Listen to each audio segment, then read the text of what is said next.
November 12, 2019.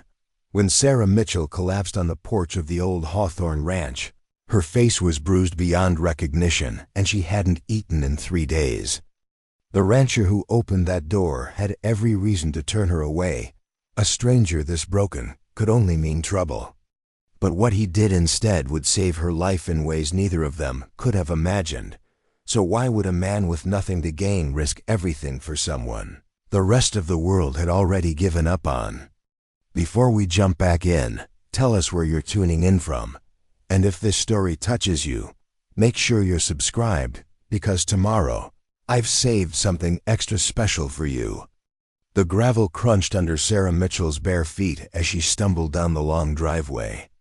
Each step sent shockwaves of pain through her body, but she kept moving because stopping meant dying out here in the Texas heat.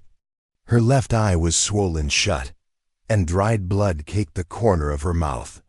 The sundress she wore, once white, now stained with dirt, and something darker hung in tatters around her thin frame. She'd been walking for hours, maybe days. Time had become elastic, stretching and compressing in ways that made no sense anymore. The last town she'd passed through had been 30 miles back, and not a single car had stopped when she'd tried to flag them down.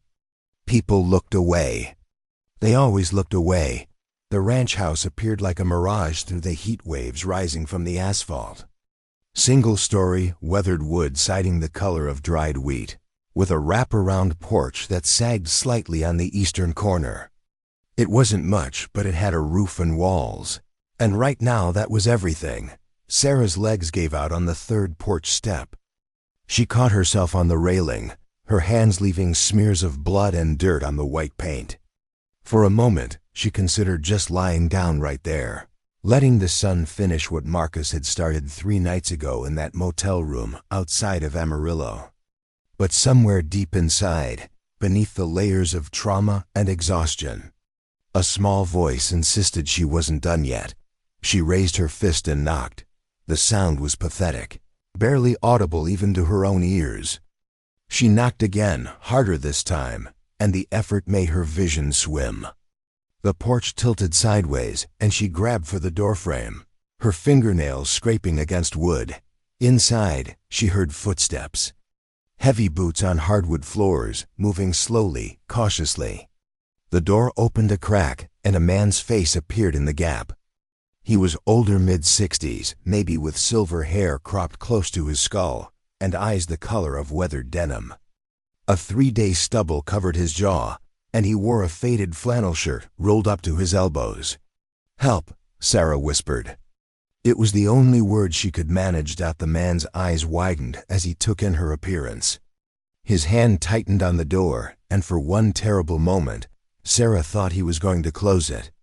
They always closed it. But instead, he pushed it open wider and stepped onto the porch.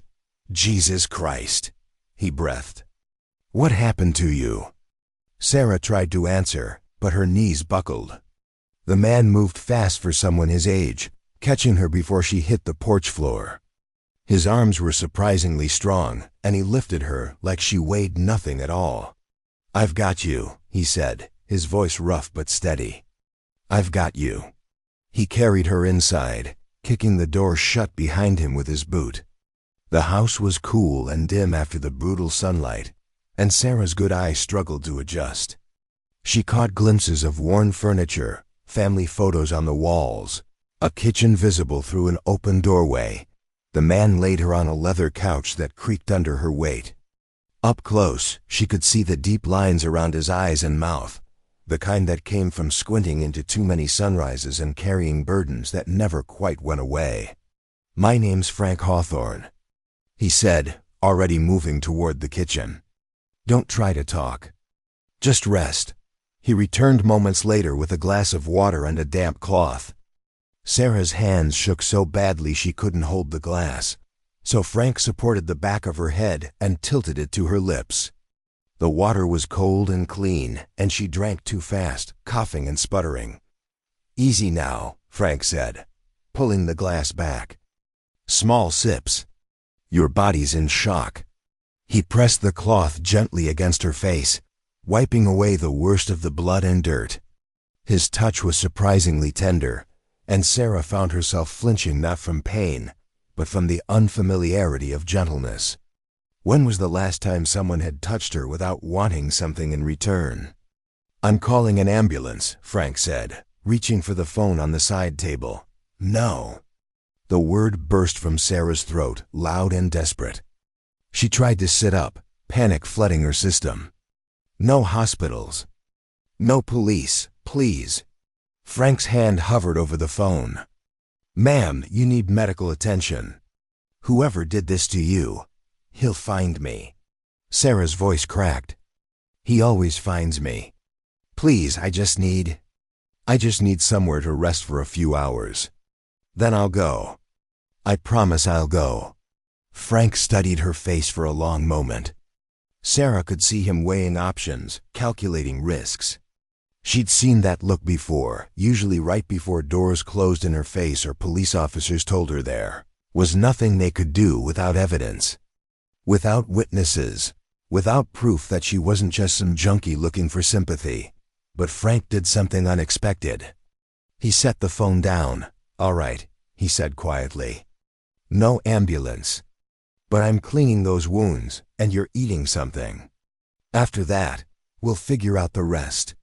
Tears spilled down Sarah's cheeks before she could stop them.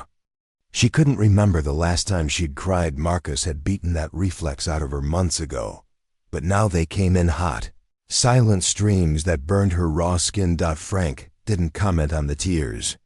He just went back to the kitchen and returned with a first aid kit that looked like it had seen plenty of use. As he cleaned and bandaged her cuts, Sarah studied the room around her. The furniture was old but well maintained, the kind of pieces that had been in the same spot for decades. Photos covered every available surface. A younger Frank with his arm around a dark-haired woman, their faces bright with laughter. The same woman, older now, standing in front of this very house. A teenage boy in a football uniform. A girl in a graduation cap and gown. "Your family?" Sarah asked, her voice barely above a whisper. Frank's hands paused for just a moment before continuing their work. "Yeah, my wife Ellen passed away 4 years ago. Cancer. Kids are grown and gone. Daniel's in Denver, works in construction. Rebecca teaches high school in Austin. They're beautiful." "They are." Frank applied antibiotic ointment to a particularly nasty cut above her eyebrow. "You have a family?" Sarah shook her head. "Not anymore.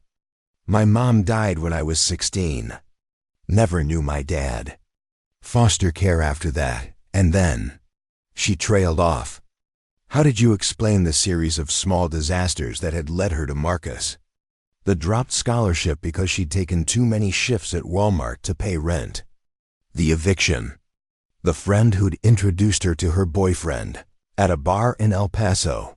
The way Marcus had seemed like salvation at first, charming, protective, promising to take care of everything. "You don't have to explain," Frank said, reading something in her silence.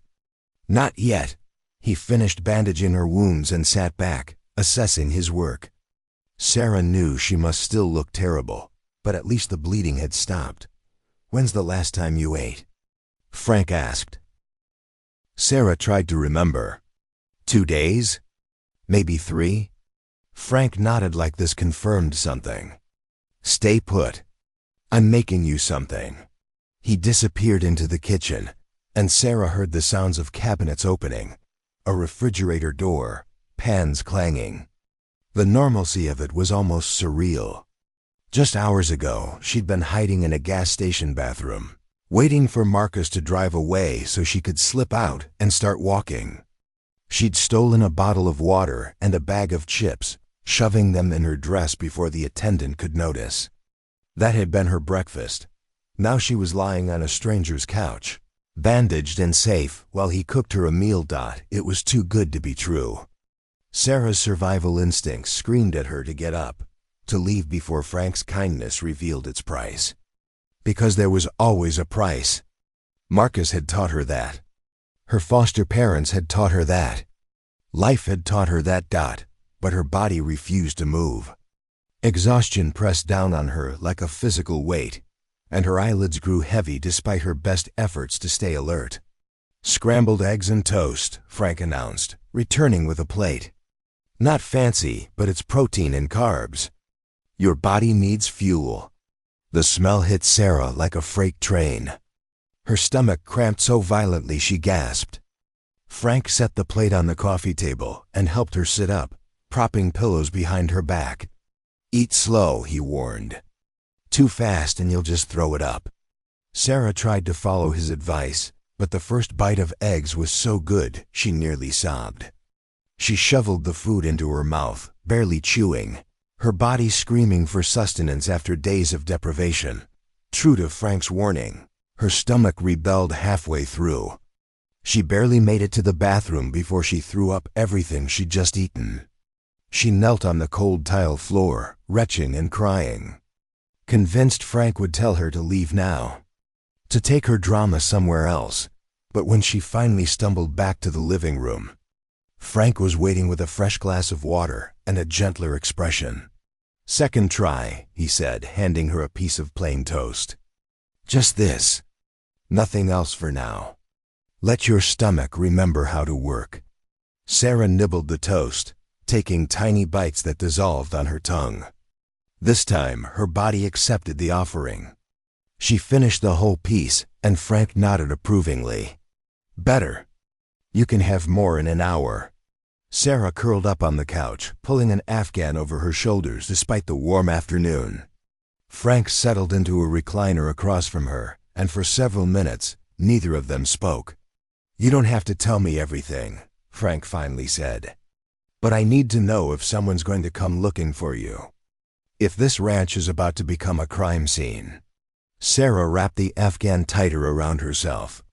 "His name is Marcus Brennan. We met 8 months ago in El Paso. He seemed different at first. Protective. Said he'd take care of me." She laughed bitterly. "That should have been my first red flag. Nobody takes care of anyone for free. What changed?" "Nothing changed. I just finally saw what was there all along." Sarah touched her swollen eye gently. He started small. Criticism disguised as concern. "Why was I talking to that waiter? Why did I smile at the grocery store clerk? Then it was my clothes too tight, too revealing. Then my phone, he needed to see my messages to make sure I wasn't cheating." Each rule seemed reasonable by itself, but together. She shook her head. Together they built a cage. Frank's jaw tightened, but he didn't interrupt.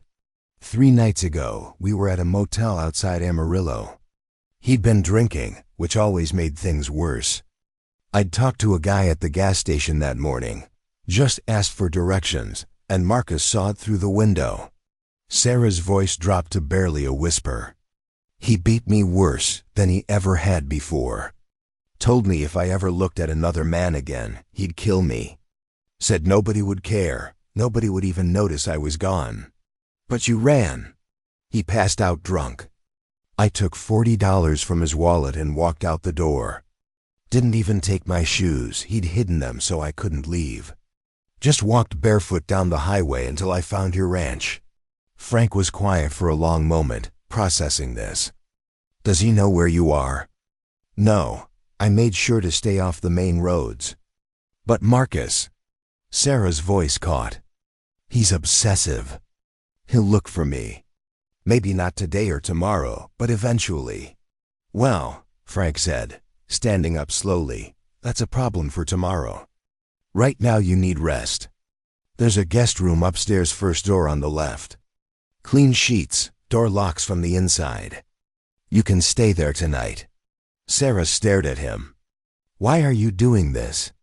You don't know me. I could be lying. I could be on drugs. I could rob you blind the second you fall asleep." Frank met her gaze steadily. "Could you?" Preparing and narrating this story took us a lot of time, so if you are enjoying it, subscribe to our channel, it means a lot to us. Now back to the story. "No," Sarah admitted. "But you don't know that. My Ellen used to volunteer at a women's shelter in town," Frank said. Every Thursday night for 15 years. She'd come home and tell me stories that would break your heart. Women just like you, running from men just like this Marcus. She always said the hardest part wasn't the physical wounds, those heal. It was convincing them they deserved help. That somebody gave a damn whether they lived or died. He moved toward the stairs. So yeah, I'm doing this. And you can question my motives all you want, but that doesn't change the fact that you're staying. Sarah watched him climb the stairs, his boots heavy on the wooden steps. She waited until she heard a door close somewhere above her, then slowly pushed herself to her feet. The guest room was exactly where Frank said it would be. The bed was made with a blue quilt that looked hand-stitched, and curtains filtered the afternoon sunlight into a soft glow. Sarah locked the door, tested it twice, then collapsed onto the mattress, for the first time in 8 months. She fell asleep without fear. Outside, the sun sank toward the horizon, painting the Texas sky in shades of orange and gold. In the kitchen below, Frank Hawthorne stood at the sink, washing dishes and wondering what the hell he'd just gotten himself into. His daughter would tell him he was crazy. His son would drive up here and give him a lecture about stranger danger and getting too old to play hero, but all Frank could think about was Ellen. 4 years gone, and how disappointed she'd be if he'd turned that broken girl away. He dried the last plate and set it in the cabinet. Tomorrow would bring its own problems. Tomorrow there would be questions and decisions, and probably complications he couldn't even imagine yet. But tonight, he'd done what Ellen would have wanted. That had to be enough. Sarah woke to the sound of roosters crowing.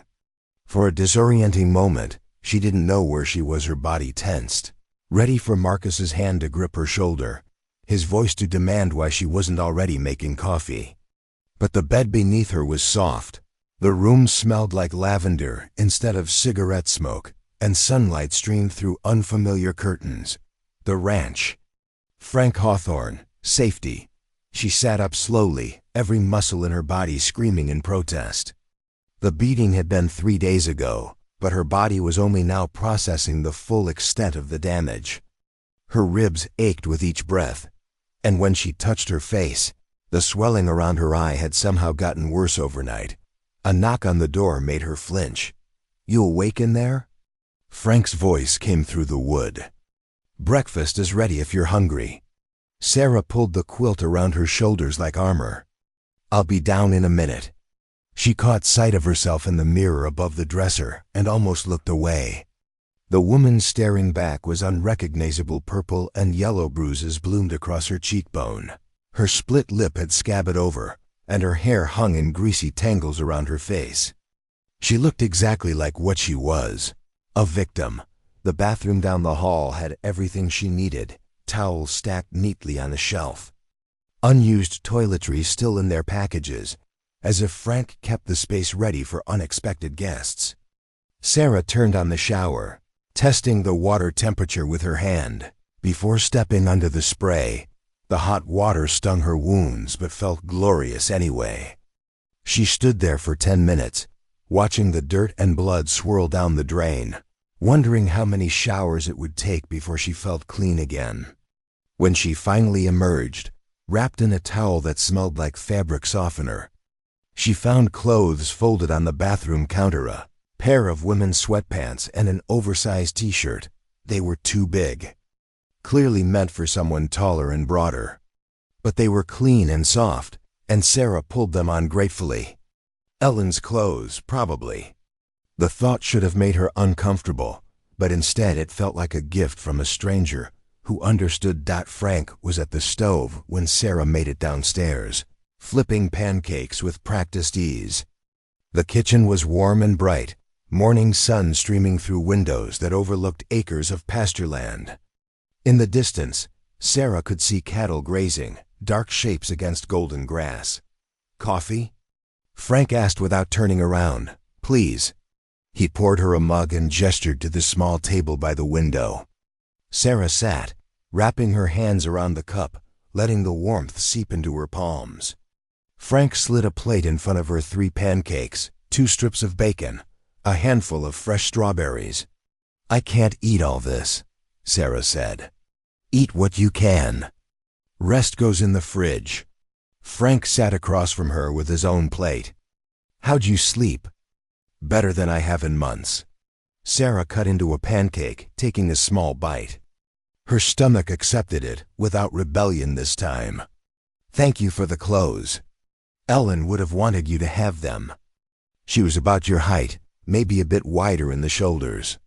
There's more in the closet if you need them." They ate in silence for a few minutes. Sarah managed half the pancakes and 1 piece of bacon before her stomach signaled it was done. Frank didn't comment on the food left on her plate. "I should probably get going," Sarah said, though the words felt hollow even as she spoke them. "You've done more than enough already." Frank set down his fork and looked at her steadily. "Where exactly would you go?" Sarah opened her mouth, then closed it. She had no answer. No money beyond what she'd stolen from Marcus. No friends, he'd systematically cut her off from anyone who might have helped. No family. Nowhere to run except another highway, another town, another stranger's door to knock on. "That's what I thought," Frank said, but his tone wasn't unkind. "Look, I'm not saying you have to stay forever, but you need time to heal, time to figure out your next move. I've got plenty of space here, and frankly, the company wouldn't hurt. I can't pay you. Did I ask you to?" Sarah studied his face, searching for the angle, the hidden cost. There was always a cost. "What do you want from me?" Frank leaned back in his chair, considering the question. "Honestly? Nothing. But if it makes you feel better, the ranch could use an extra set of hands. I'm getting too old to manage everything myself, and I can't afford to hire full-time help. You help out around here, feeding animals, basic maintenance, whatever you're able to do, and we'll call it even." It was a lifeline disguised as a business transaction, and they both knew it. Sarah felt something loosen in her chest, a knot she hadn't realized she'd been carrying. "Okay," she whispered. "Thank you." Frank nodded and stood, clearing their plates. "Good. First rule of the ranch. Everyone carries their own weight, but nobody works when they're injured. You take today to rest. Tomorrow we'll see what you're up for." He showed her on the property after breakfast. The ranch was bigger than Sarah had realized, 80 acres of pasture land. A barn that housed 3 horses and a small fleet of chickens. A vegetable garden that had seen better days. And various outbuildings in different states of repair. "Used to run cattle on all of it," Frank explained as they walked. "But after Ellen died, I scaled back. Sold off most of the herd, kept just enough to stay busy. Daniel keeps telling me to sell the whole thing, move into town where I'd be closer to hospitals and grocery stores. But I've lived on this land for 43 years. Can't imagine being anywhere else." Sarah watched him as he talked, seeing past the weathered exterior to the loneliness underneath. She recognized it because she carried this same weight, the knowledge that you could be surrounded by space and sky and still feel utterly alone. They stopped at the barn, and Frank introduced her to the horses. There was a gray mare named Dolly who immediately nuzzled Sarah's hand, searching for treats. A chestnut gelding called Rusty who regarded them with mild disinterest from his stall. And a younger paint horse named Scout who Frank explained was still learning manners. "Ellen loved these horses," Frank said, stroking Dolly's nose. "Spent more time out here than she did in the house some days. After she got sick, I'd bring her out in a wheelchair just so she could sit with them." "I'm sorry," Sarah said softly. "Cancer's a bastard." Took her piece by piece until there wasn't enough left to fight with. Frank cleared his throat, visibly pushing down emotion. "But she made me promise not to sell the horses. Said they needed a home same as anyone else." They continued the tour, Frank pointing out which fences needed mending, which water troughs needed cleaning, where the feed was stored. Sarah absorbed it all, her mind already cataloging tasks. Planning how she could make herself useful when they returned to the house. Frank handed her a cell phone, an old flip phone that looked like it had survived multiple decades. "It's a burner," he explained. "Prepaid, no contract, no way to trace it back to you. My number's programmed in. You need anything, you call." Sarah turned the phone over in her hands. "You thought of everything. Ellen taught me that. Said preparedness wasn't paranoia, it was just good sense." He paused. "There's one more thing we should discuss. This Marcus character, you said he's obsessive. What are the chances he tracks you here?" Sarah's stomach dropped. "I don't know. I tried to be careful. Stayed off main roads, didn't talk to anyone who might remember me. But Marcus..." She struggled to find words. "He's not smart exactly, but he's persistent. He'll check bus stations, truck stops, anywhere I might have tried to hitch a ride. And he's got friends guys from his construction crew who owe him favors." Frank nodded slowly. "All right. Then we take precautions. You don't go into town with me. If anyone shows up here asking questions, you hide until I give the all clear. And if anything feels wrong, a car you don't recognize, someone hanging around the property line, you tell me immediately. You really think he'll come?" "I think we prepare like he will, and hope like hell he won't." The rest of the day passed quietly. Frank worked on paperwork in his office while Sarah explored the house, careful not to pry but unable to resist studying the photos on every wall. She could piece together the story of Frank and Ellen's life from the images their wedding day. Ellen young and radiant in a simple white dress. Frank in military uniform, desert camouflage suggesting Iraq or Afghanistan. The kids at various ages, gap-toothed and grinning. Family vacations at the beach, camping trips in the mountains. Ordinary moments elevated by the camera's preservation. The most recent photo showed Ellen in a hospital bed. Her head wrapped in a colorful scarf, her body thin but her smile genuine. Frank sat beside her, his hand wrapped around hers. And both of them looked at the camera with the kind of peace that came from knowing the end was near. But the love was real. Sarah felt tears prick her eyes and turned away. That evening, Frank made spaghetti for dinner. They ate on the porch, watching the sun paint the sky in impossible colors. Somewhere in the distance, a coyote howled, and the sound made Sarah's skin prickle with old fear. "They won't come close to the house," Frank said, reading her tension. "They're more scared of us than we are of them." "Everything scares me now," Sarah admitted. "Every sound, every shadow. Marcus did that. Made me afraid of my own shadow." Frank set down his fork. "Can I tell you something Ellen used to say? She said fear was just information. It tells you something might be dangerous, but it doesn't get to make your decisions. That's your job. What if I make the wrong decision? Then you make a different one next time. That's called being human." Frank stood, collecting their plates. "You made the right decision when you knocked on my door. Give yourself credit for that." Later, Sarah lay in the guest bed, staring at the ceiling and listening to the ranch settle around her. The house made sounds she wasn't used to, wood creaking as temperature shifted, wind whistling through gaps in the window frames, the distant lowing of cattle. But underneath the unfamiliarity was something she hadn't felt in 8 months. Safety. She picked up the flip phone Frank had given her and stared at it. Part of her wanted to turn it on, to check if Marcus had somehow found a way to reach her. But that was the old Sarah talking, the one who'd been trained to anticipate his needs, to fear his absence as much as his presence. The new Sarah, or maybe just the real Sarah. Finally emerging from hiding, set the phone on the nightstand and closed her eyes. In his own room down the hall, Frank lay awake and thought about the choices that had led him here. He could have called the police when Sarah showed up. Could have driven her to a shelter in town, handed her off to professionals trained for this kind of situation. Could have done a dozen things that would have been reasonable, practical, safe, but Ellen wouldn't have. Ellen would have done exactly what he'd done, opened the door, offered food and shelter. Seen the human before the problem, He just hoped it wouldn't get them both killed. Outside, the moon rose over the ranch, casting silver light across the pastures. The horses dozed in their stalls, the cattle huddled together for warmth, and the chickens roosted in their coop.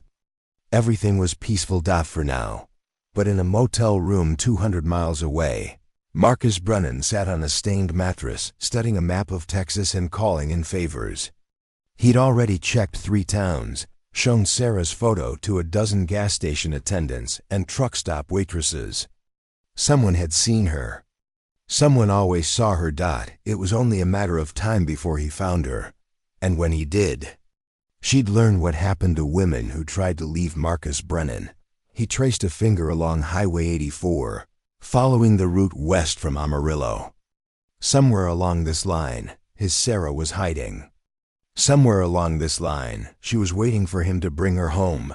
Marcus smiled, cracked open another beer, and kept searching. The hunt had just begun. Sarah woke before dawn on her 3rd day at the ranch.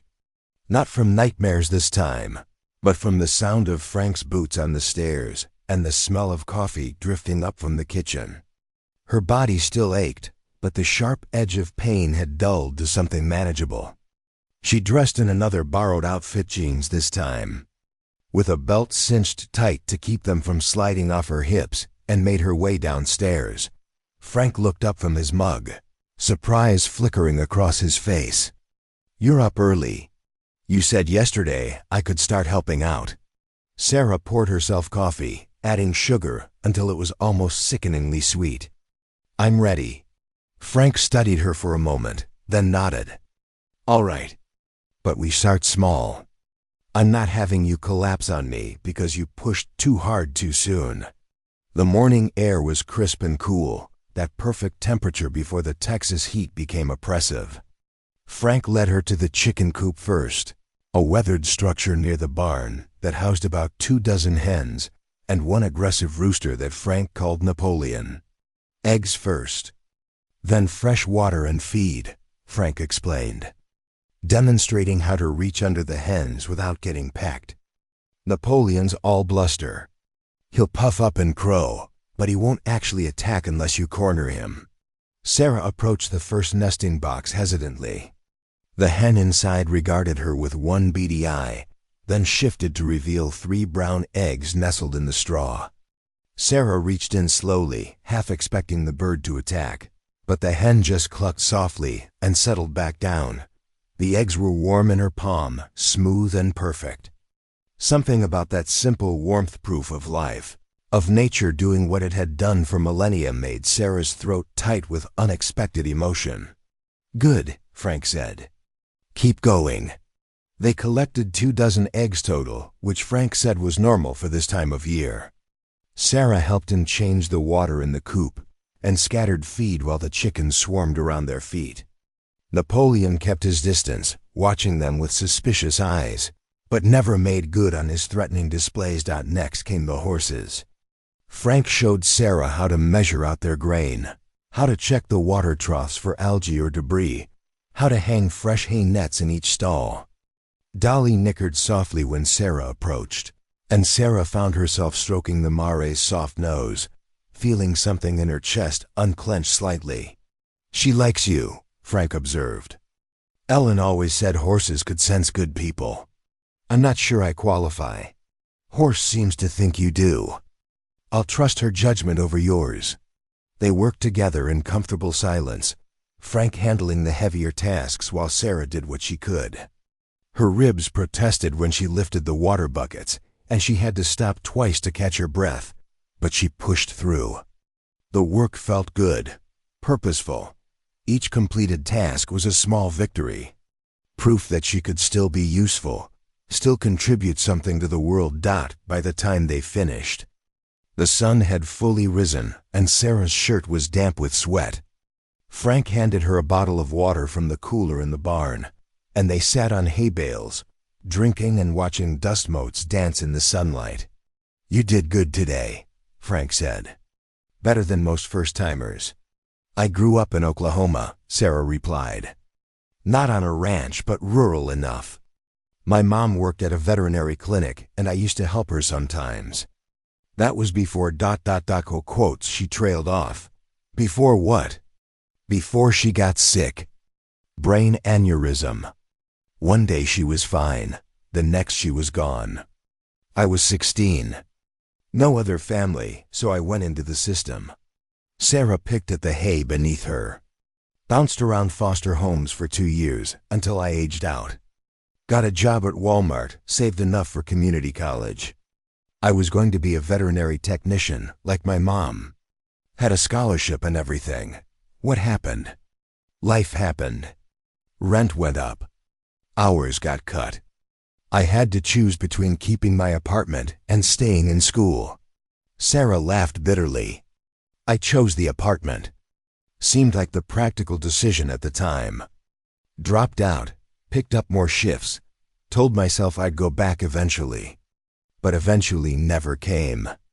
And then I met Marcus, and... She shook her head. Sorry, you don't need to hear all this. I wouldn't have asked if I didn't want to know. Frank stood, brushing hay from his jeans. Come on, there's more to do, but we'll take it slow. The vegetable garden was a disaster. Weeds had overtaken most of the beds, and what plants remained were struggling in the unforgiving soil.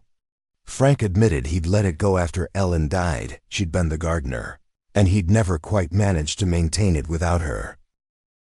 Think you could help me with this? He asked. No pressure if it's too much. Sarah surveyed the chaos of overgrown beds and dying plants. It was overwhelming, but there was also something appealing about the challenge. A problem with a solution. Something she could fix with her own 2 hands. Yeah, she said. I can do this. They spent the next 2 hours clearing weeds, Frank working one end of the garden while Sarah tackled the other. The physical labor was harder than the morning chores, and Sarah had to rest frequently, but she refused to quit. With each weed pulled, each bed cleared, she felt a small piece of herself returning, the part that Marcus had tried to destroy. The part that believed she was capable of something beyond survival. Over.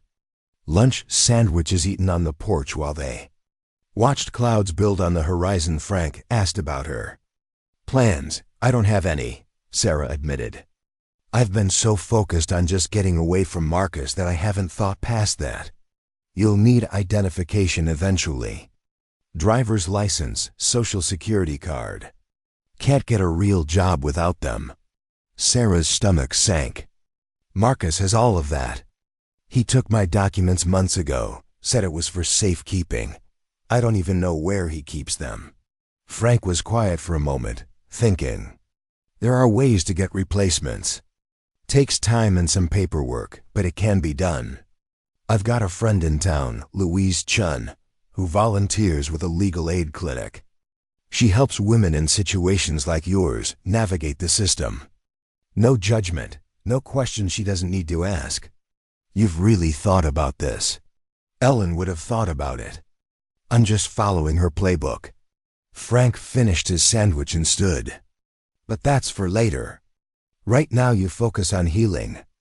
The rest will come. That afternoon, while Frank drove into town for supplies, Sarah continued working on the garden. She found a rhythm in the repetitive motion of pulling weeds, turning soil, clearing space for new growth. The sun beat down on her shoulders, and her hands blistered despite the work gloves Frank had given her. But she kept going. She was so focused on her task that she didn't hear the vehicle approaching until it was already halfway up the drive. Sarah's heart seized. She dropped the trowel and looked around frantically for somewhere to hide. The barn was too far. The house was locked. She could run for the pasture, but there was no cover. Nowhere to disappear. The truck came into view, a beat-up Ford with rust spots and a cracked windshield. Not Marcus's truck. But that didn't mean he hadn't borrowed someone else's. Sarah pressed herself against the side of the house, trying to make herself small, invisible. The truck pulled up to the porch and stopped. The engine cut off. A door opened and closed. Frank? You here? The voice was young, male, and unfamiliar. Sarah's breathing came in short gasps, her vision tunneling. She'd left the burner phone inside. No way to call Frank, no way to let him know someone was here. Footsteps on the porch. The sound of knocking. Frank! It's Tommy Wilkins. I've got your feed order. Feed order. Just a delivery. Sarah tried to slow her breathing, tried to think clearly, but her body was stuck in panic mode, every nerve screaming danger. Hello? The voice came closer. Is someone oh? Sorry, ma'am. Didn't mean to startle you. Sarah looked up to find a kid couldn't be more than 20 standing a few feet away. He wore a feed store uniform and held a clipboard, his expression more confused than threatening. I'm just dropping off Mr. Hawthorne's order, Tommy explained. Is he around? Sarah forced words through her tight throat. He's in town. Should be back soon. Oh, well, I can just leave it in the barn if that's all right. I've got the code for the lock. Sarah nodded, not trusting herself to speak again. Tommy gave her an uncertain smile and headed for the barn, apparently deciding not to question the terrified woman hiding beside the house. She stayed frozen until she heard his truck start up and drive away, the sound fading into the distance. Only then did her legs give out, and she slid down the wall to sit in the dirt, shaking uncontrollably. This was her life now. Jumping at every sound, terrified of every stranger, unable to distinguish between real threats and imagined ones. Marcus had done this to her, rewired her brain so that even in safety, she felt hunted. When Frank returned an hour later, he found Sarah still sitting there, dried tear tracks on her face. What happened? He asked, concern sharp in his voice. Nothing. A kid from the feed store came by. It was nothing. Sarah wiped her eyes angrily. I'm being ridiculous. Frank crouched down beside her, his knees cracking with the movement. You're not ridiculous. You're traumatized. There's a difference. I can't live like this, Frank, jumping in the shadows, afraid of my own reflection. You won't always feel this way. It takes time. How much time? Because right now, it feels like Marcus won and I lost, even though I'm the one who got away. Frank sat down beside her, both of them leaning against the house like two survivors catching their breath. You want to know what Ellen told me when I came back from Iraq? I was a mess, couldn't sleep, couldn't be around crowds, couldn't stop waiting for something to explode. She said healing wasn't about going back to who I was before. That person was gone. It was about figuring out who I was going to be next. Who did you become? Someone who could live with what happened. Someone who could find peace despite the scars. Frank looked at her. You'll get there too. But you can't rush it, and you can't do it alone. Sarah rested her head against his shoulder, and Frank didn't pull away. They sat like that for several minutes, watching the sun slide lower in the sky. Thank you, Sarah whispered. For what? For not giving up on me. Even when I want to give up on myself. That's not how this works. We don't give up on each other. Frank patted her arm awkwardly, clearly uncomfortable with the emotion but refusing to dismiss it. Now come on. Those chickens won't feed themselves, and Napoleon gets cranky when dinner's late. That evening, Sarah helped Frank prepare dinner chicken stir-fry with vegetables from what remained of the garden. As she chopped bell peppers and onions, Frank told her stories about the ranch, about Ellen, about the life they'd built together over 43 years. She wanted to travel, Frank said, stirring the sizzling pan. See Europe, visit Australia, all the places we couldn't afford when we were young. We finally saved enough money for a trip to Italy. Had the tickets booked and everything. Then she got diagnosed, and that money went to medical bills instead. That's awful. It is what it is. But you know what Ellen said? She said she'd already seen the most beautiful thing in the world every morning when she woke up on this ranch. The rest was just bonus. Frank smiled sadly. She had a gift for finding joy in what was, instead of mourning what wasn't. After dinner, Sarah sat on the porch with a mug of tea, watching the stars emerge one by one in the darkening sky. The aches in her body felt earned now, the good kind of tired that came from useful work. Her hands were blistered and her back hurt, but she'd accomplished something today. She'd created order from chaos, cleared space for new growth. It was a start. Inside, Frank watched her through the window and wondered how long this fragile peace would last. He'd spent the afternoon asking discreet questions in town. Had anyone seen a man matching Marcus's description? Were strangers asking about newcomers? So far, nothing. But Frank knew better than to relax. Men like Marcus didn't give up. They hunted until they found what they were looking for, or until something stopped them permanently. Frank just had to make sure Sarah was ready when that moment came. Had to help her find not just safety, but strength. The phone rang, interrupting his thoughts. Frank picked it up, expecting his daughter or maybe Louise from the legal clinic. Hawthorne Ranch, he answered. Silence on the other end. Then breathing. Heavy, deliberate breathing. Who is this? Frank demanded. The line went dead. Frank stood there for a long moment, the dial tone buzzing in his ear. It could have been a wrong number. A prank call. Kids messing around. But his gut told him otherwise. He hung up the phone and looked out at Sarah, still sitting peacefully on the porch, unaware that the walls around her sanctuary might already be crumbling. Tomorrow, Frank decided, he'd call Louise. Tomorrow they'd start the process of getting Sarah new documents, a new identity if necessary, whatever it took to help her disappear for real. But tonight, he'd let her have this moment of peace. God knew she'd earned it. Frank didn't tell Sarah about the phone call. Not that night, and not the next morning when they went through their routine of feeding animals and tending the garden. He told himself he was protecting her, giving her space to heal without the constant weight of fear. But part of him knew he was also buying time to figure out if the call meant anything. Time to prepare for what might be coming. By mid-morning, they'd finish the basic chores. And Frank suggested they work on mending the fence line along the eastern pasture. Several posts had rotted through, and the wire sagged dangerously low in places where cattle could push through if they got curious enough. They loaded tools into the bed of Frank's truck post hole diggers. Fence stretchers, wire cutters, a bag of concrete mix. Sarah climbed into the passenger seat, still moving gingerly, but with more confidence than she'd had even 2 days ago.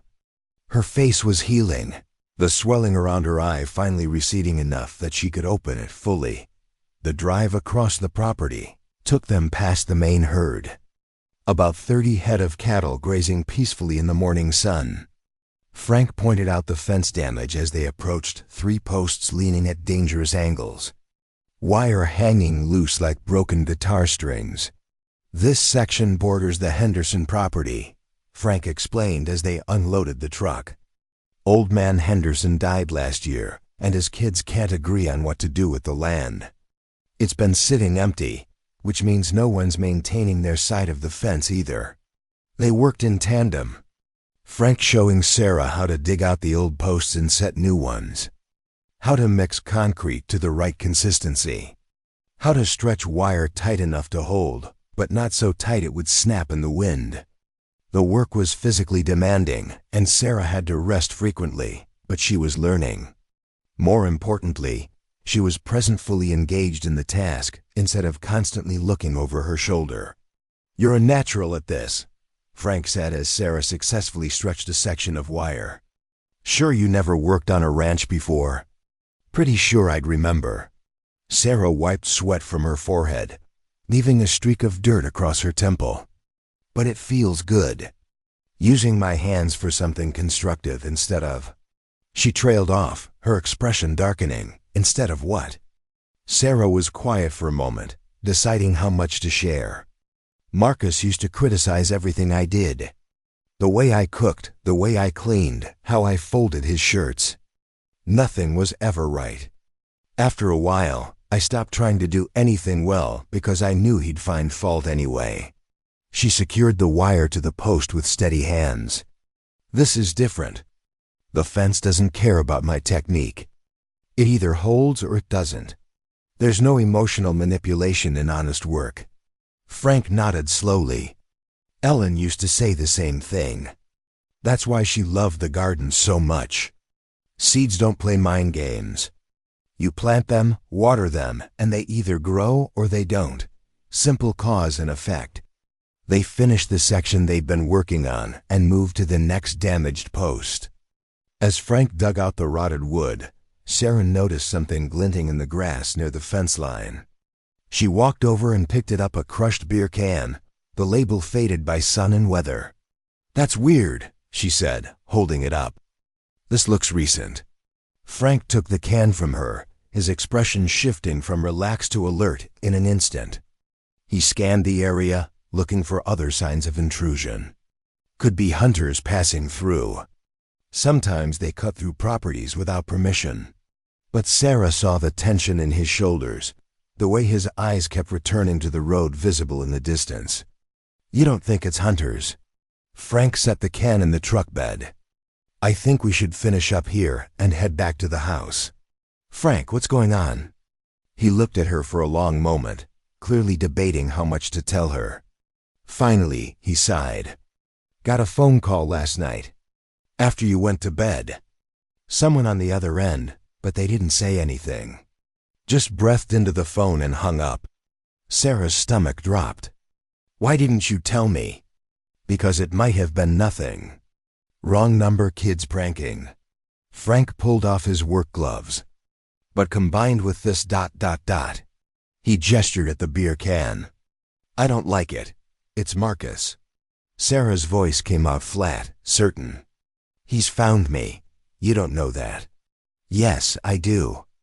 This is exactly the kind of thing he'd do, call to see if I'm there, scout the property, make me feel like I'm never safe." Sarah's hands began to shake. "I should leave. Right now.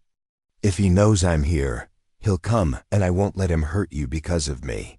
Frank caught her wrist gently but firmly. "You're not leaving. We're going to handle this smart, not scared. There's no handling Marcus. You don't understand what he's like. Then help me understand. Because right now, all I know is some coward likes to beat on women. I need to know what we're actually dealing with." Sarah pulled her wrist free and paced along the fence line, trying to organize her thoughts through the rising panic. "Marcus is... he's calculating.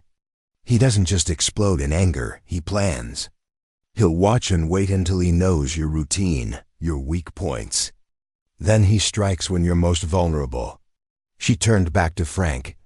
"In El Paso, there was a guy at the bar who flirted with me. Marcus didn't confront him that night. He waited 3 weeks, followed the guy home from work, and put him in the hospital. Broken ribs, fractured jaw, ruptured spleen. And he made sure I knew he did it for me, like it was some kind of gift." Frank's jaw tightened. "Did the guy press charges?" "He couldn't identify his attacker. Marcus wore a ski mask, hit him from behind. No witnesses, no evidence. Marcus is smart enough to avoid leaving a trail." Sarah wrapped her arms around herself. "That's when I knew I had to leave. But I was scared. I waited, planning, trying to save money he wouldn't notice was missing. And every day I waited, he tightened his control a little more." "What finally made you run?" "He started talking about moving somewhere remote. Said we should buy land out in the middle of nowhere, just the two of us. He showed me listings places in Montana, Alaska, Wyoming. Hundreds of miles from the nearest town." Sarah's voice cracked. "I realized if I let him take me to one of those places, I'd never leave. No one would hear me scream. No one would even notice I was gone." Frank absorbed this information, his expression grim. "All right. Here's what we're going to do. We're heading back to the house, and you're going to stay inside with the doors locked while I make some calls. I've got a friend, retired sheriff named Bill Patterson. He'll know how to handle this quietly. The police can't help. I told you, Bill's not just any cop. He's dealt with stalkers and abusers for 30 years. He knows how the system fails women like you, and he knows how to work around it. Frank started gathering tools. But Sarah, you need to trust me. Can you do that? Sarah looked at this man who'd taken her in without question, who'd fed her and clothed her and given her purpose when she'd had none, who was now preparing to put himself between her and Marcus's inevitable violence. I trust you, she whispered. But I'm scared. Good. Fear keeps you sharp. It's only a problem when it paralyzes you. Frank loaded the last of the tools into the truck. Now let's go. The drive back to the house felt longer than it should have. Sarah kept checking the mirrors, watching for vehicles that might be following. Frank noticed but didn't comment, his own vigilance just as sharp. Back at the house, Frank set Sarah up in the living room with the burner phone and strict instructions not to open the door for anyone. Then he went to his office and closed the door. Sarah sat on the couch, listening to the muffled sound of Frank's voice through the wall. She couldn't make out words, but the tone was serious, urgent. She picked up one of Ellen's photo albums from the coffee table, flipping through pages of captured moments, birthday parties, holidays, ordinary Tuesday afternoons that had been worth preserving. There was a photo of Ellen in the garden, dirt on her knees and a massive tomato in her hands, grinning at the camera like she'd won the lottery. Another showed her with the horses, Dolly nuzzling her shoulder while Ellen laughed. Every image radiated joy, the kind that came from a life well lived with people who loved you. Sarah wondered if she'd ever have that, or if Marcus had stolen even the possibility from her. Frank emerged from his office 20 minutes later, his expression carefully neutral. Bill's coming by this evening. Unofficially, just as a friend visiting. He'll do a security assessment, maybe install some motion sensors around the property. Nothing that would draw attention, but enough to give us warning if anyone's poking around. That's it? Motion sensors? For now. Bill also made some calls to his contacts in Amarillo. Got them to run Marcus's name, see what pops up. If he's got active warrants or a record, that gives us leverage. Frank sat down beside her. But Sarah, I need you to be honest with me. Is there anything else about Marcus I should know? Any weapons, any violent history beyond what you've told me? Sarah thought about the gun Marcus kept in his truck's glove box, the knife he carried on his belt for work, the way he'd once described in detail how he'd kill anyone who tried to take her from him. His voice eerily calm, like he was discussing the weather. He has guns, she said quietly. A pistol and a shotgun that I know of. Maybe more. He talks about them like they're tools, nothing special. And he's good with his hands, worked construction for years, knows how to hurt people efficiently. Frank nodded, his face betraying no emotion. That's helpful information. Anything else? He doesn't sleep much. 3, maybe 4 hours a night. And he's patient. If he's decided to find me, he won't give up just because it's taking time. He'll see it as a challenge, something to prove to himself. Sarah met Frank's eyes. I'm not trying to scare you. I just need you to understand what we're dealing with. I understand. And I appreciate your honesty. Frank stood, moving to the window to check the driveway. Bill will be here around 6. Until then, we stick to our normal routine as much as possible. We don't let fear change how we live. But everything had already changed, and they both knew it. The ranch that had felt like sanctuary now felt like a trap. The open spaces that had seemed peaceful now appeared exposed and vulnerable. Every sound made Sarah flinch. Every shadow seemed threatening. She tried to distract herself by helping Frank make lunch, but her hands shook so badly she nearly dropped the knife while cutting vegetables. Frank gently took it from her and finished the task himself. Why don't you go rest? He suggested. You didn't sleep well last night. I could hear you moving around. Sarah didn't argue. She went upstairs to the guest room and lay down, but sleep was impossible. Her mind spun through scenarios, each one worse than the last. Marcus breaking down the door in the middle of the night. Marcus waiting in the barn with his shotgun. Marcus hurting Frank to punish her for leaving. She must have dozed off. Eventually, because she woke to the sound of a vehicle pulling up the drive. Sarah shot to her feet, her heart hammering. But when she looked out the window, she saw a battered pickup truck with an older man climbing out, late 60s. Built like a linebacker gone to seed, with white hair and a weathered face that suggested he'd spent most of his life outdoors. Frank met him on the porch, and they shook hands like old friends. The man, Bill, presumably said something that made Frank smile. Then they both looked up at the house. Sarah stepped back from the window, suddenly self-conscious. Frank called up the stairs a few minutes later. "Sarah, come on down. Someone I want you to meet." She descended slowly, taking in the stranger standing in Frank's living room. Up close, Bill Patterson had kind eyes that crinkled at the corners, and his handshake was firm but not aggressive. "Ms. Mitchell," he said, his voice a gravelly rumble. "Frank's told me about your situation. I want you to know I'm here to help, not to judge. Nothing you tell me leaves this room unless you want it to." Sarah glanced at Frank, who nodded encouragement. "Okay," she said quietly. Bill pulled out a small notebook. "Frank mentioned you're concerned about Marcus Brennan finding this location. Walk me through everything: how you left, what precautions you took, any indication he might have tracked you here."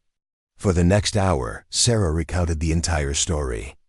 Bill took notes, but mostly just listened, occasionally asking clarifying questions. When she finished, he flipped his notebook closed and leaned back in his chair. "First, the good news. Marcus doesn't have any outstanding warrants, and his record is cleaner than I expected. Couple of bar fights in his 20s, nothing since.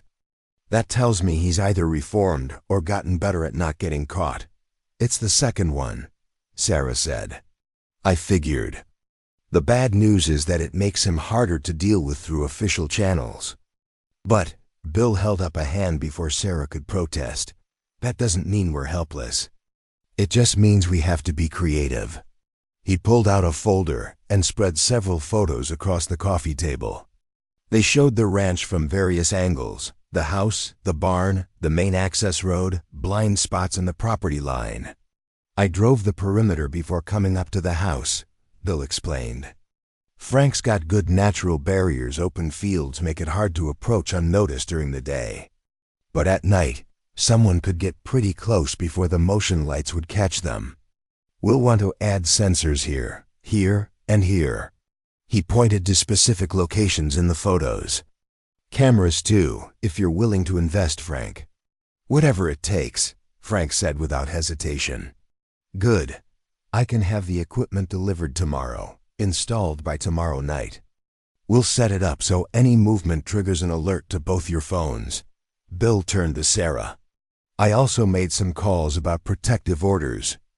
Normally you'd need to file in person, provide proof of relationship and abuse. But I know a judge in the county seat who's sympathetic to situations like yours. She might be willing to issue a temporary order based on your testimony alone. A piece of paper won't stop Marcus." "No, but it gives us legal grounds to arrest him if he shows up here. Right now, he hasn't technically done anything illegal.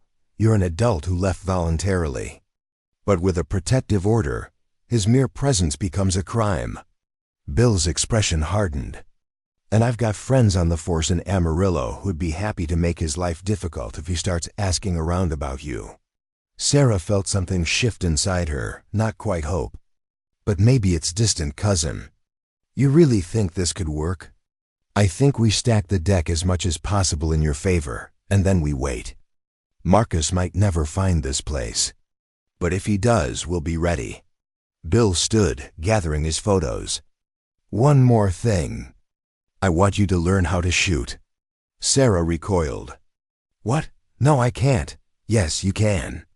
Frank's got rifles, and I'm guessing he knows how to use them. You don't have to like guns, but you need to know how they work. If Marcus shows up and Frank's not around, you need to be able to defend yourself. Frank nodded slowly. Bill's right. I should have thought of it myself. I can't, Sarah repeated, her voice rising. Marcus has guns. The thought of holding one, of becoming like him. You're nothing like him, Bill interrupted firmly. He uses violence to control. You'd be using it to survive. There's a world of difference. He softened his tone. Look, I understand the resistance. But knowledge is power, and right now you need every advantage you can get. Sarah looked between the two men, seeing the logic in their arguments, but feeling her stomach churn at the thought. Finally, she nodded. Okay, but not today. Tomorrow afternoon, Frank said. We'll start with the basics. You don't even have to fire it if you're not ready. Just get comfortable handling it. Bill left with promises to return the next day with security equipment. After he drove away, Frank and Sarah stood on the porch, watching the sun sink toward the horizon in shades of amber and gold. This is really happening, Sarah said quietly. We're preparing for war. We're preparing to survive, Frank corrected. There's a difference. That night, Sarah lay awake listening to the house settle around her. Every creak was Marcus's footstep. Every whisper of wind was his voice calling her name. The safety she'd felt just days ago had evaporated, replaced by the suffocating certainty that her peace had been temporary. Borrowed time that was rapidly running out. Downstairs, Frank sat in his recliner with a cup of cold coffee and a rifle across his lap. He'd told Sarah he was going to bed, but sleep seemed impossible now. Instead, he watched the darkness beyond his windows and thought about Ellen. She'd always been braver than him. When he came back from Iraq, broken and angry, she'd stood her ground and refused to let him self-destruct. She'd forced him into therapy, dragged him to the VA when he wanted to give up. Loved him even when he couldn't love himself.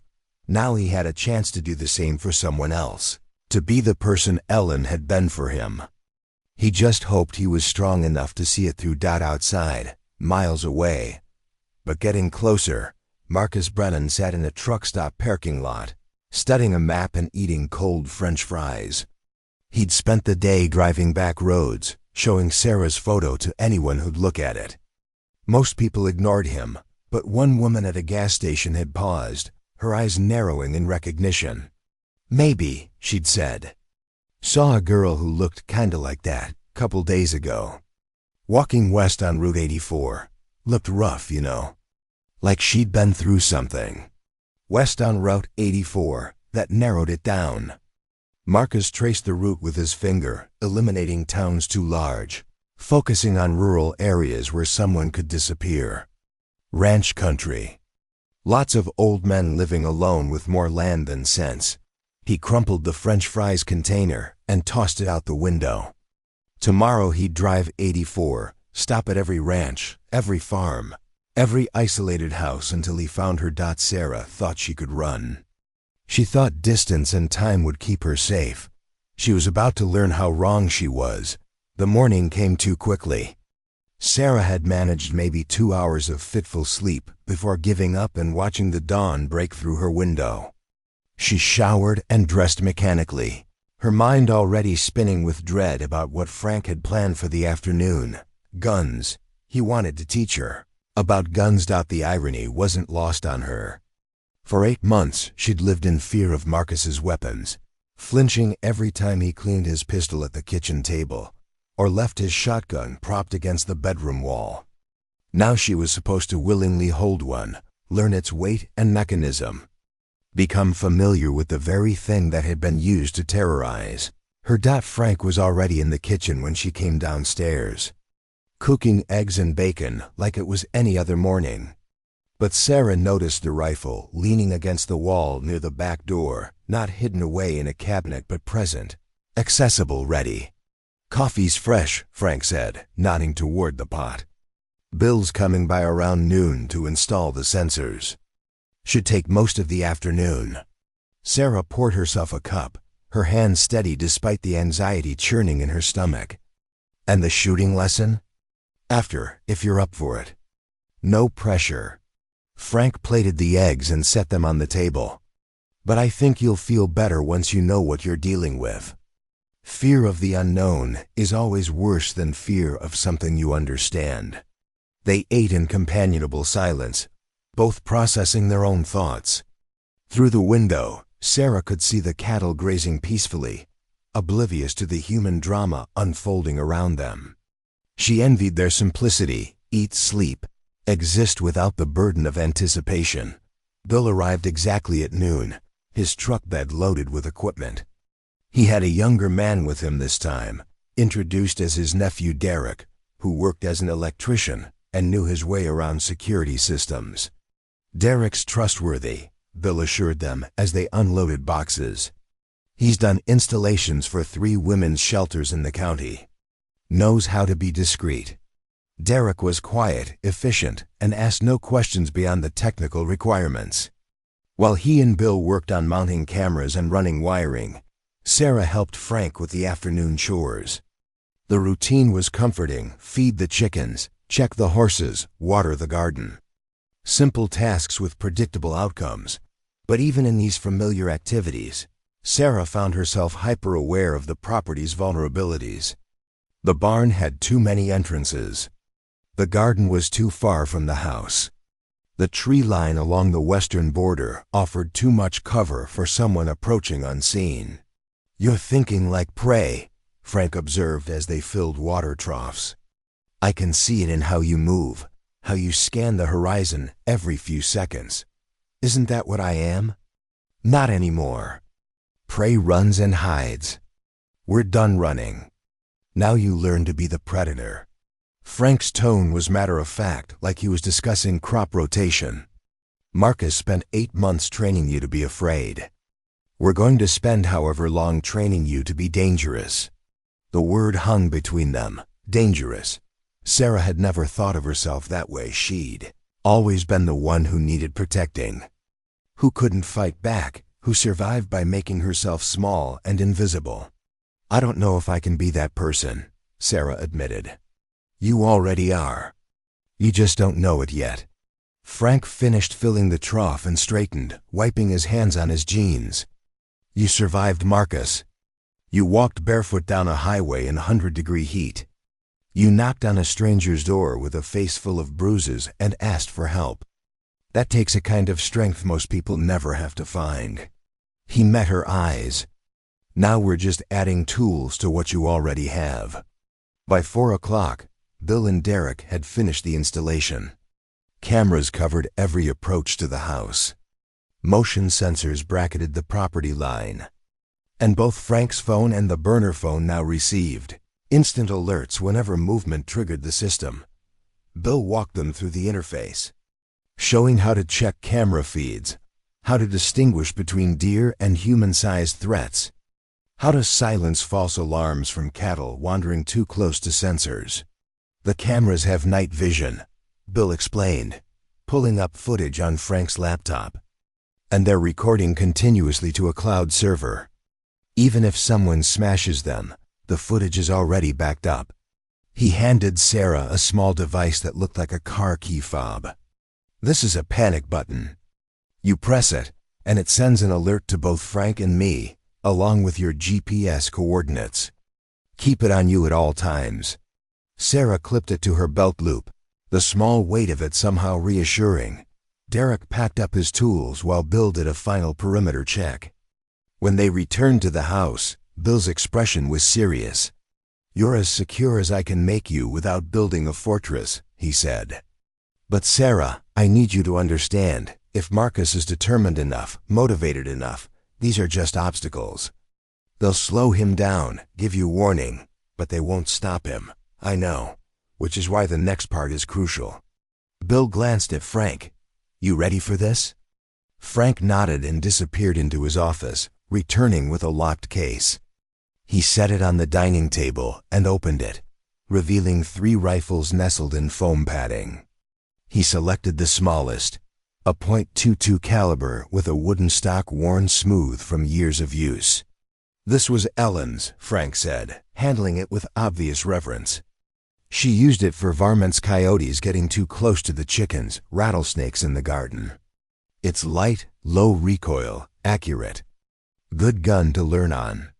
Sarah stared at the weapon, her throat tight. I don't think I can do this.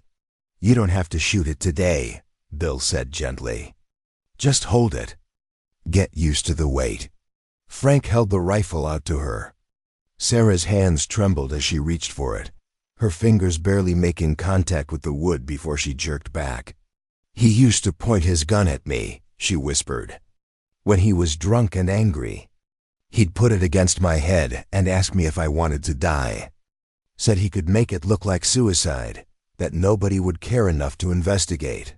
Frank's jaw clenched, but his voice remained calm. This isn't his gun. This is Ellen's. She used it to protect her chickens, to keep her garden safe.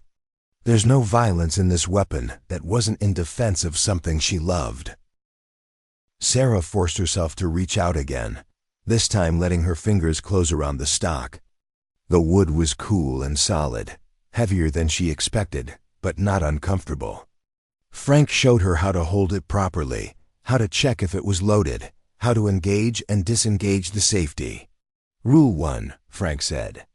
Always treat every gun like it's loaded, even when you know it isn't. Rule 2, never point it at anything you don't intend to shoot. Rule 3, keep your finger off the trigger until you're ready to fire. They spent 20 minutes in the living room, Sarah simply holding the rifle, getting comfortable with its presence. Bill watched approvingly as she practiced the basic safety checks, her movements becoming less hesitant with repetition. Good, Bill finally said. That's enough for today. Tomorrow, if you're ready, we'll take it outside and let you fire a few rounds. Just to see what it feels like. After Bill and Derek left, Sarah helped Frank clean up from dinner, the rifle still sitting on the dining table where they'd left it. She kept glancing at it, expecting to feel the same visceral fear, but something had shifted. It was still a weapon, still dangerous, but it no longer felt like Marcus's tool. It was just an object, neutral until someone gave it purpose. You did good today, Frank said as he dried the last plate. Better than I expected. I'm still scared of it. Good. Healthy fear keeps you careful. It's only a problem when it keeps you helpless. Frank put the plate away and leaned against the counter. Ellen was terrified of guns when we first got married. I'd grown up hunting, thought everyone knew how to handle them. But her father had been, well, let's just say he used guns to intimidate, not protect. Took me 2 years to convince her to even touch one. What changed her mind? Rattlesnake in the garden. Big one, coiled up right where she liked to work. I was in town, she was alone. She called me, panicking, asking what to do. I talked her through it, told her where I kept the rifle, how to load it, how to aim. She killed that snake with one shot, and when I got home, she was standing in the garden with the rifle in her hands and the dead snake at her feet, crying and laughing at the same time. Sarah smiled despite herself. She sounds incredible. She was. After that day, she insisted on learning properly. Became a better shot than me, if I'm being honest.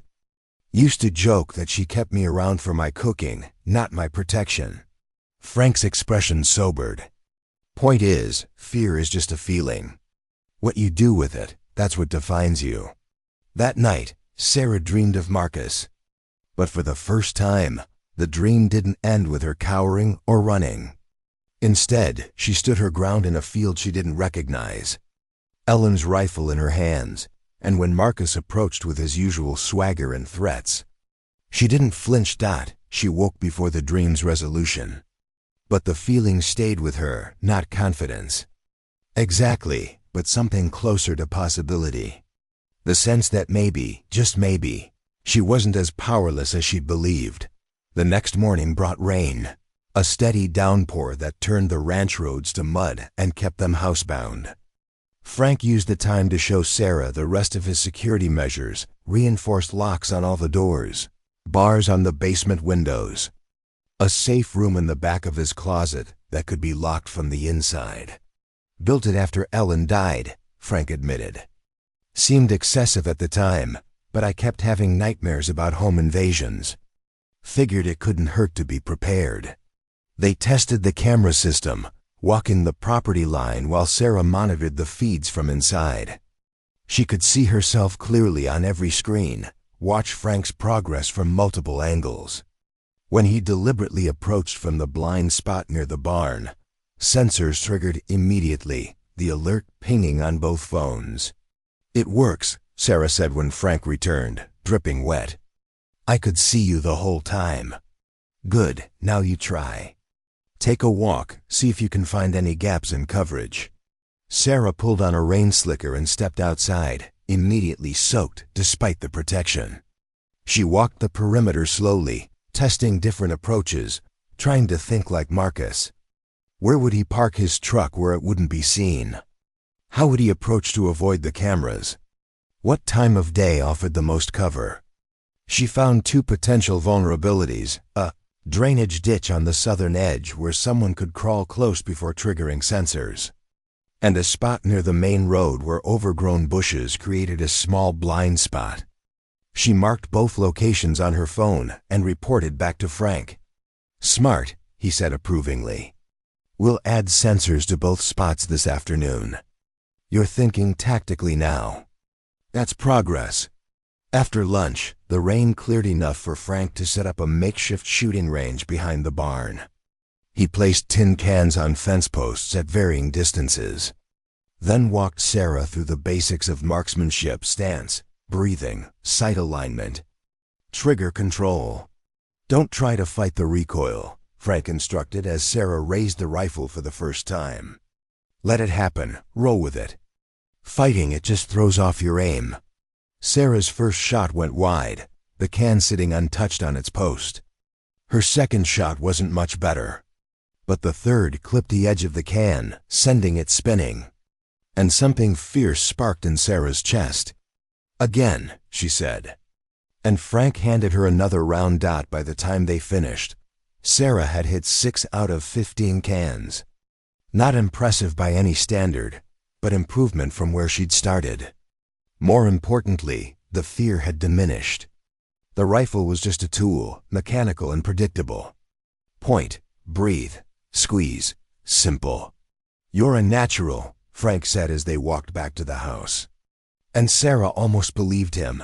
That evening, while Frank made dinner, Sarah sat on the porch with Ellen's rifle across her lap, watching storm clouds build on the horizon.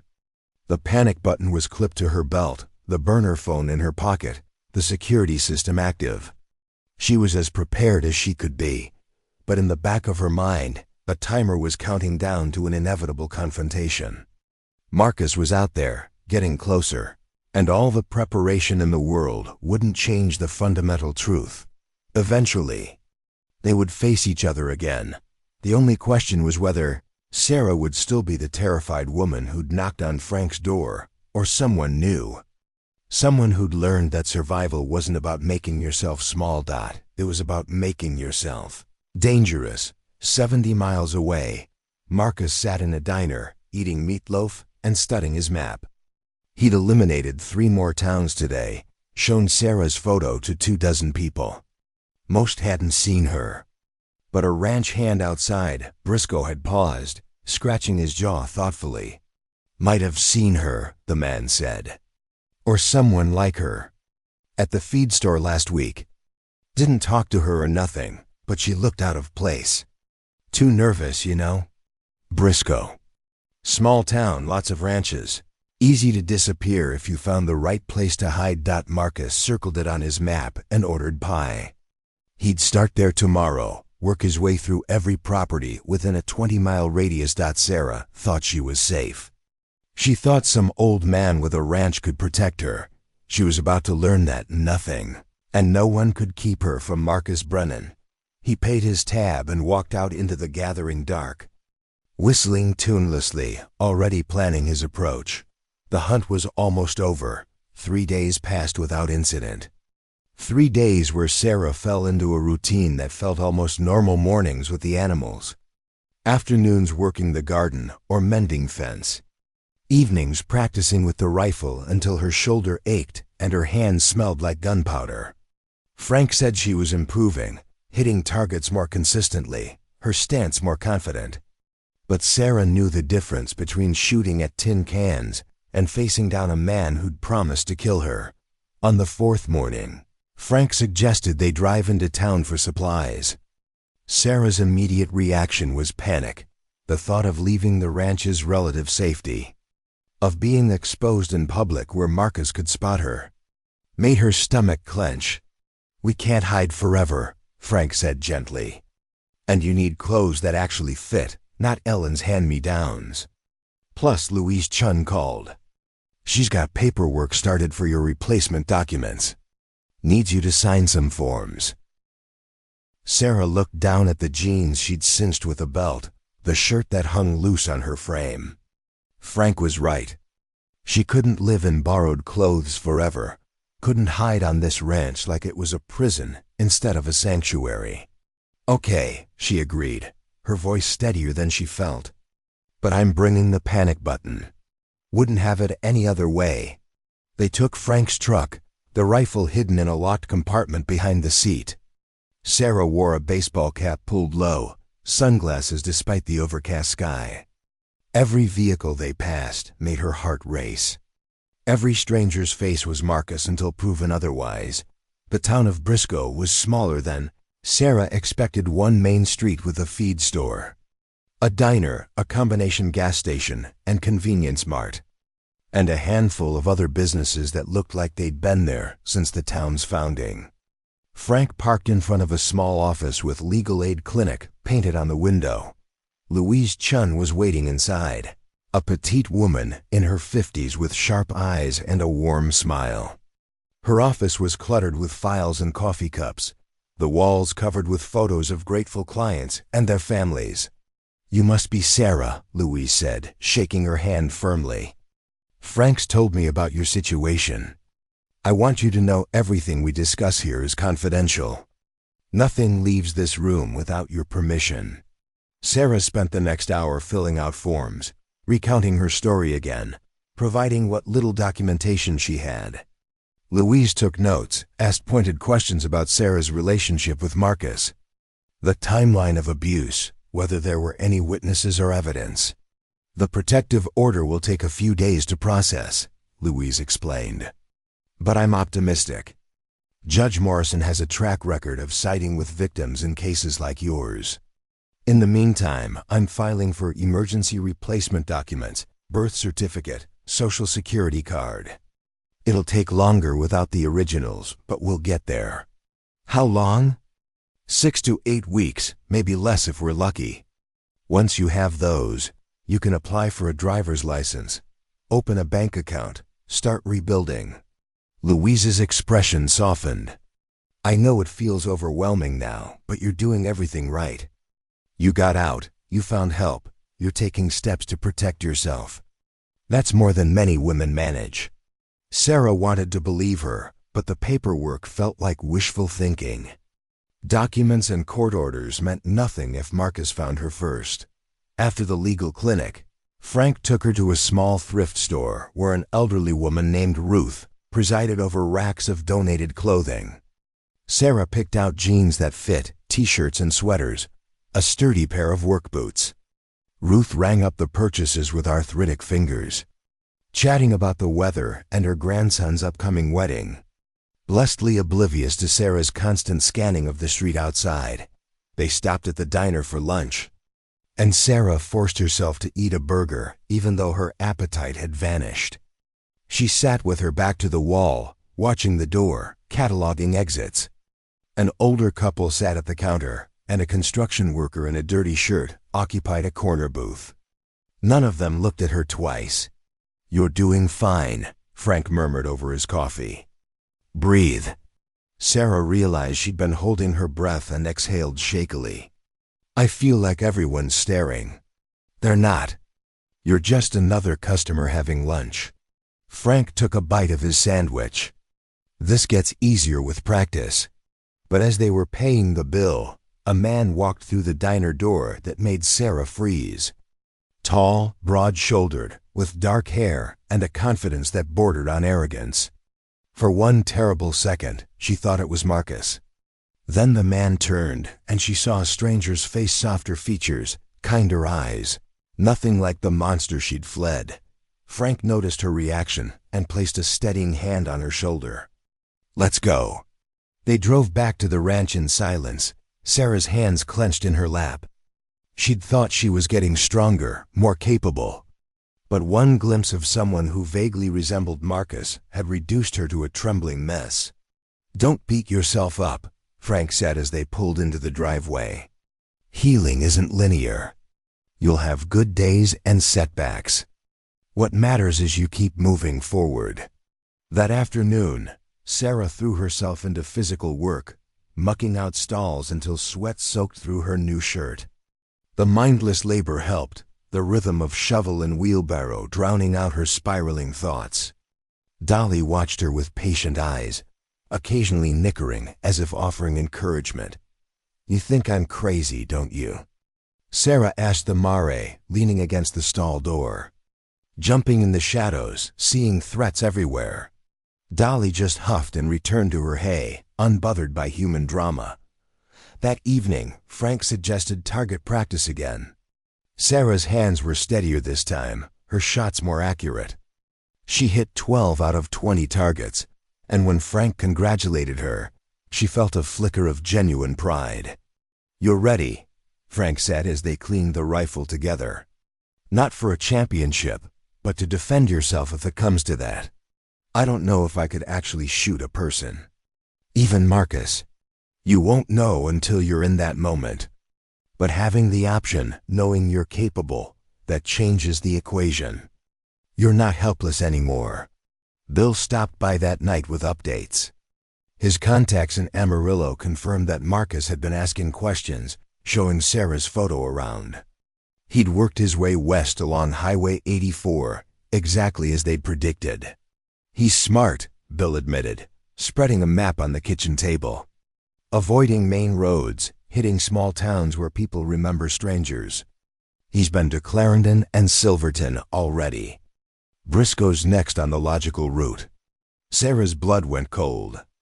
"How long?" "Hard to say. Could be tomorrow, could be a week. Depends on how thorough he's being." Bill looked at both of them seriously. "I've got friends watching folks at the feed store, the diner, the gas station. If he shows his face in town, I'll know within an hour. But if he decides to go door to door at ranches..." He trailed off meaningfully. "Then he'll get here eventually," Sarah finished. "Most likely. Which is why we need a plan. Not just security measures, but what you actually do when he shows up." Bill pulled out a notepad. "Scenario 1. He comes during the day while you're both here. What do you do?" Frank answered immediately. "Sarah locks herself in the safe room. I deal with him." "No," Sarah interrupted. "I'm not hiding while he hurts you." "You're also not confronting him alone," Frank countered. They spent the next 2 hours wargaming scenarios, planning responses for every possibility they could imagine. If Marcus came at night, if he came armed, if he brought others with him, if he tried to burn them out or cut the power, or simply waited outside until they had to emerge. By the time Bill left, Sarah's head was spinning with contingencies and fallback positions.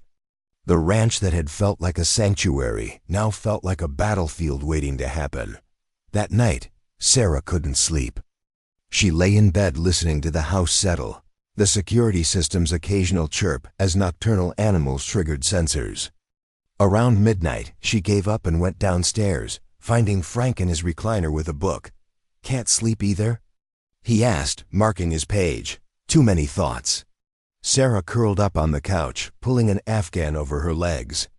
"Frank, why are you doing this, really? You could have driven me to a shelter that first day, handed me off to someone else. Why risk your life for a stranger?" Frank was quiet for a long moment, setting his book aside. You remember I told you about coming back from Iraq? The nightmares, the paranoia, all of it? Sarah nodded. There was a day, maybe 6 months after I got home, where I stood in the barn with my service pistol trying to decide whether living was worth the effort. Everything hurt, you know. Not physically, but here. He tapped his chest. Ellen found me. Talked me down, got me to put the gun away. And you know what she said? She said, "Frank, you don't get to quit. Too many people didn't make it home, and they'd give anything for the chance you're wasting." She was right.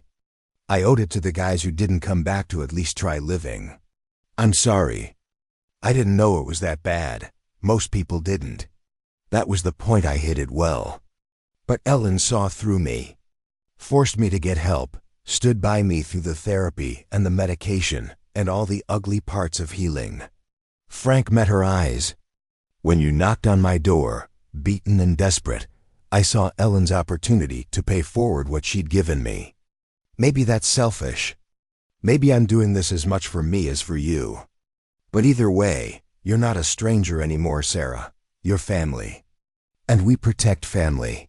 Tears slipped down Sarah's cheeks. Thank you. For everything. Thank me when this is over and you're safe. They sat together in the quiet house, two broken people who'd found each other at exactly the right moment. Outside, the night stretched vast and dark. And somewhere in that darkness, Marcus Brennan was getting closer, but for now at this moment, Sarah felt something she hadn't felt in 8 months.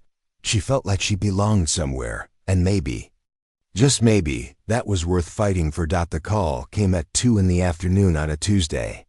Sarah was in the garden, pulling weeds from the tomato beds, when both phones began vibrating simultaneously. She grabbed the burner from her pocket, saw Frank's name flashing. "Get to the house, now."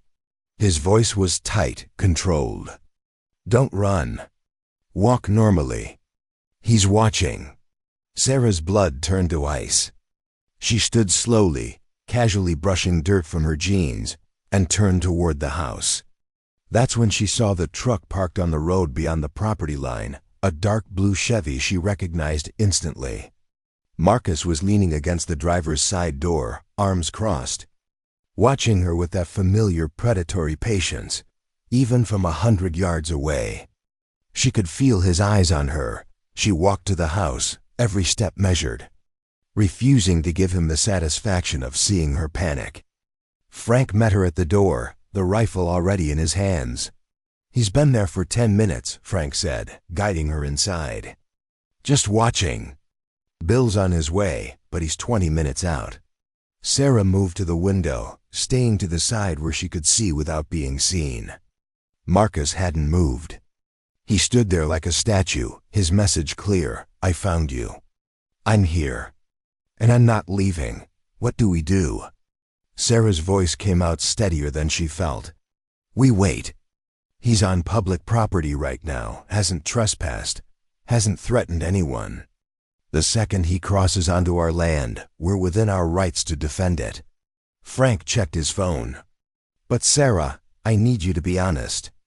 Can you do what needs to be done if it comes to that?"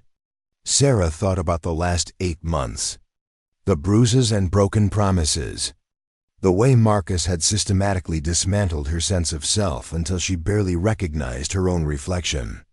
The gun he'd pressed to her temple while asking if she wanted to die. She thought about Frank, who'd taken her in without question.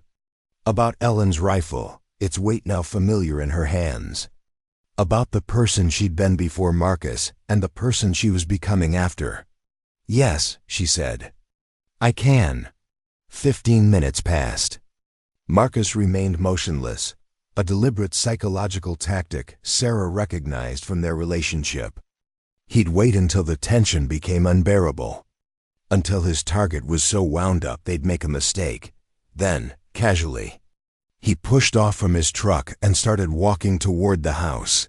"He's moving," Frank said, already positioning himself by the door. "Sarah, safe room, now." "No." Sarah picked up Ellen's rifle, checking it was loaded with movements that had become automatic. "We do this together." Frank started to argue, then saw something in her face that made him stop. He nodded once, and they took positions on either side of the front window. Marcus walked slowly, deliberately, his hands visible and empty. He was smiling that same charming smile he'd used when they first met. The one that had fooled her into thinking he was different from all the others. He stopped at the porch steps, 20 feet from the door. "Sarah." He called out, his voice friendly, reasonable. "Baby, I know you're in there. I just want to talk. That's all. Just talk." Frank opened the door but stayed behind it, using it as a barrier. "You're trespassing. This is private property, and you need to leave." Marcus's smile never wavered. "And you must be the good Samaritan who's been harboring my girlfriend." "Marcus Brennan.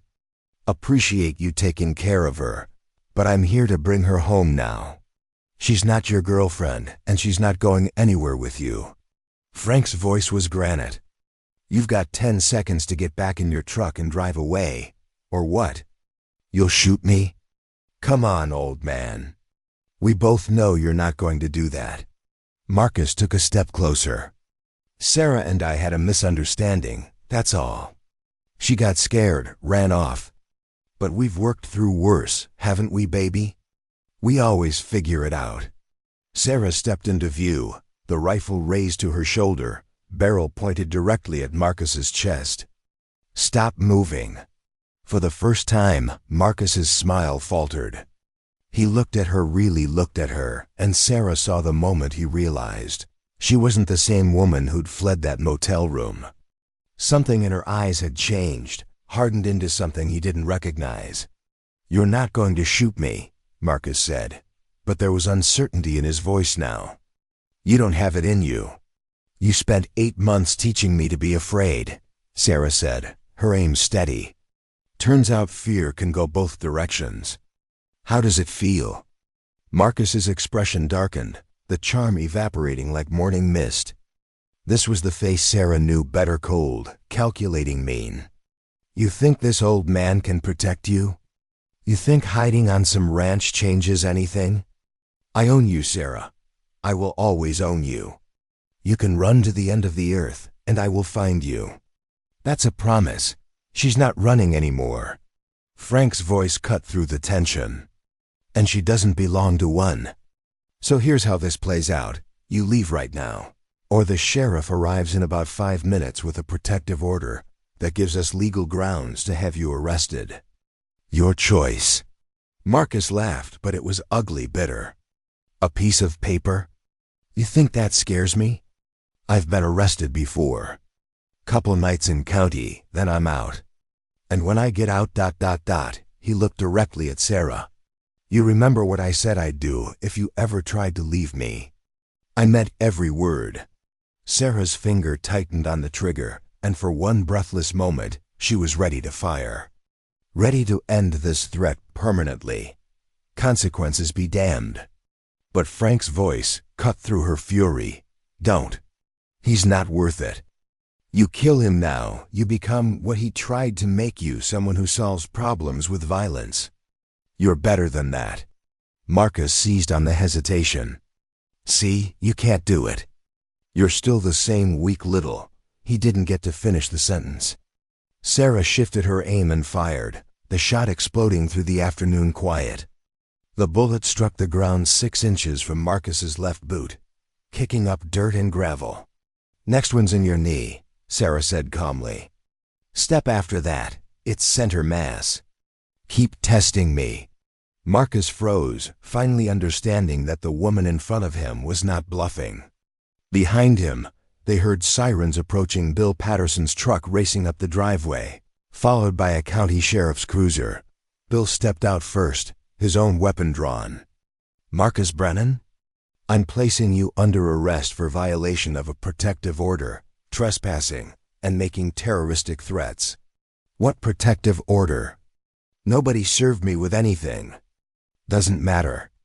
It's in the system as of this morning, and you're on this property despite being explicitly prohibited." Bill gestured to the deputy.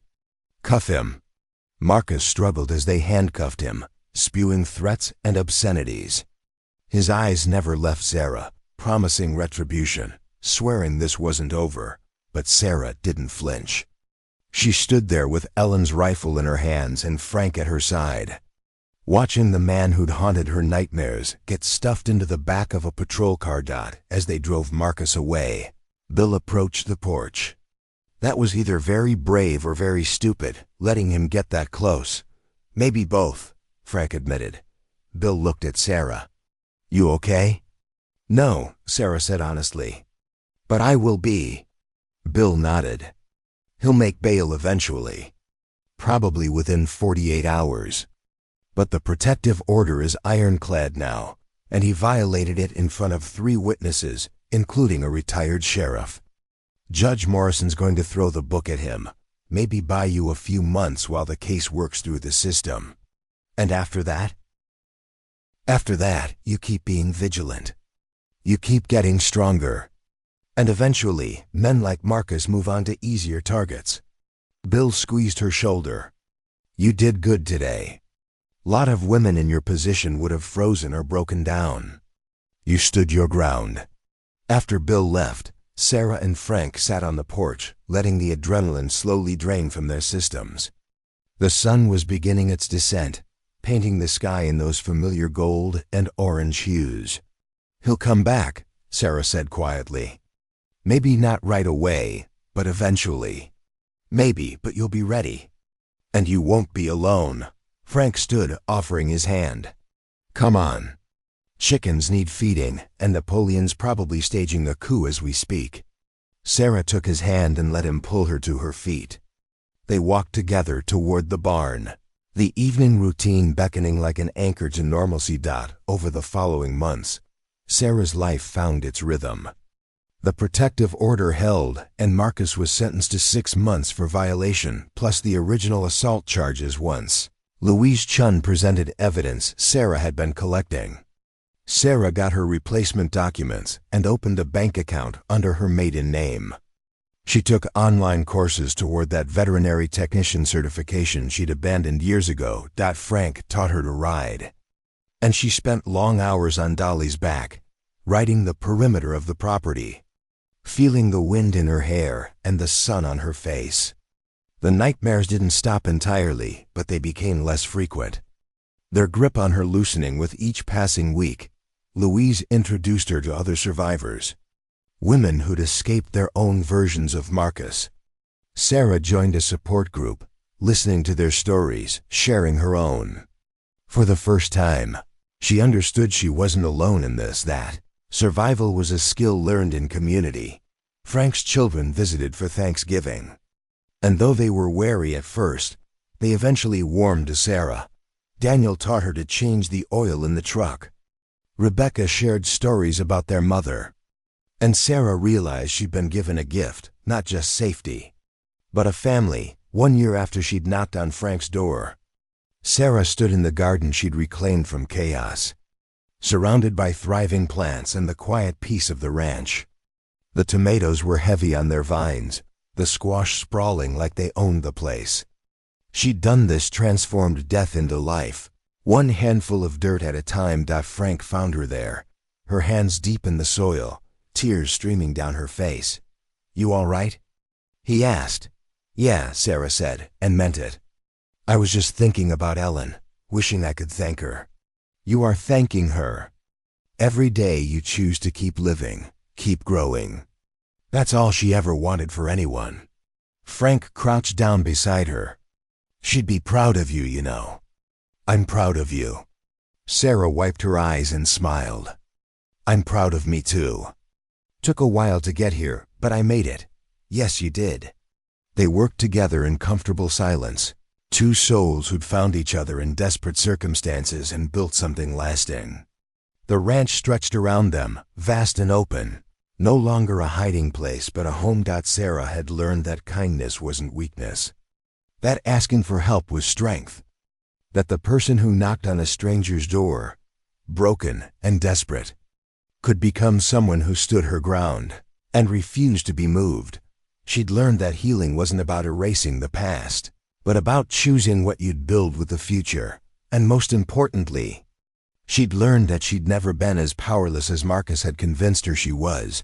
The world was full of darkness, but it was also full of Frank Hawthorne's ordinary people who opened their doors and offered shelter to strangers, who saw someone hurting and decided to help, no questions asked, no payment expected. That was the kindness no one else had shown her, and it had saved her life. Up next, you've got 2 more standout stories right on your screen. If this one hits the mark, you won't want to pass these up. Just click and check them out. And don't forget to subscribe and turn on the notification bell so you don't miss any upload from us.